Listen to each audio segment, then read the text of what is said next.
Namuhla sizokhuluma ngokuthi uyini umehluko phakathi kwe-subluxation kanye ne-defecation.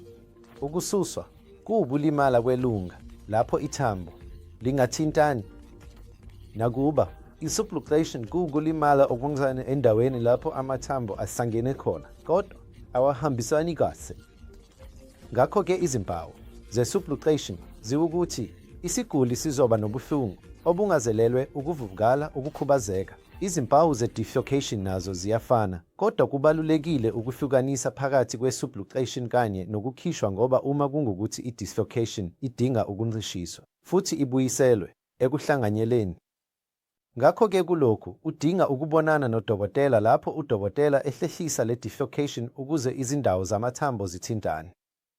Lokhu kungatholakala ngokwenza i-x-ray elula, futhi ukwelashwa kwalokhu uma kuyi-defecation kufanele kwehliswe futhi kubuyiselwe endaweni futhi kuphumule cishe amasonto 2 kuya kwama3. Kodwa-ke i-subluxation ayidingi ukuphumula noma uhlobo oluthile lokuhlinzwa. Ngiyabonga.